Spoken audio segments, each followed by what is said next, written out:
The Iron Man expecting to continue his streak, and that, of course, means Brett Favre. Hey, how are you, folks? Jason Horowitz, NFL.com's Pat Kerwin with you on the NFL Previews presented by Comcast. You got Green Bay off a loss against Dallas, but a full 10 days of rest against Oakland. And how about that victory against Denver? But now they have to come to Green Bay. And let's start with Brett Favre. Obviously, he got injured in the game against Dallas, but he says his elbow injury is not as bad as the one that he had last year, and he played through that last season. Do you expect Brett Favre to be as effective, or is it a running game this week? No, I expect him to be as effective. This guy loves to throw the football, and he's going to throw the football. He's got great targets, and he's going to be tempted against going against that Oakland secondary. I think he's going to find a home out there with Jennings and Jones and Donald Driver. Too many targets. Donald Lee down the middle. He'll find a way to throw that football down the field. And what does he really want to do? Wants to get out to a fast start because he knows this is the Raiders, and it's going to be pounded into him all week by Mike McCarthy. The Raiders want to run the ball. The Raiders are one of the rare teams in this league that will continue to run the ball down 14 points. Most guys bail out on the run. They continue to run the ball,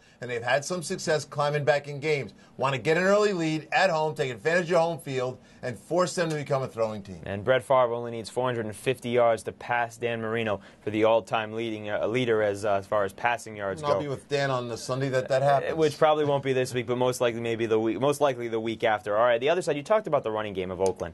For both these teams, it's been a nice story this year. You've got two running backs who have really come out of nowhere to be not superstars, but they're certainly on the rise. You got Justin Fargas for Oakland and Ryan Grant for Green Bay. Yeah, let's talk about Ryan Grant first. He won this job by default. Injuries got him into the lineup. Now, they did trade for him late, so there was some interest there. But since he's gotten into the lineup, we have a guy that's balanced up this attack. He's rushing the ball at 5 yards a carry, 4.9 a carry.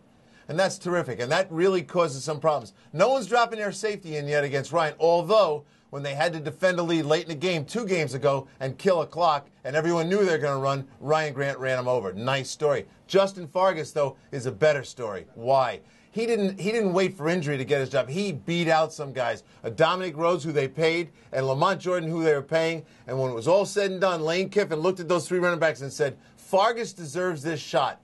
Since he started as the running back, he's averaging 106 yards on the ground. It's a great story for Justin, and I've known Justin since his college days. He's a terrific, physical young guy who's going to do a real nice job in this league for the next couple of years. And he's had to deal with injuries as well. He started his career at Michigan. His freshman year, he broke his leg and missed the next season. Tried to switch him to defense, and as you say, he wouldn't have it. Then he transferred to USC, and then now he's back out in Oakland with the Raiders. All right, Pat, so you take a look at Green Bay, and they're coming off this loss to Dallas. Does it affect them at all this week? No.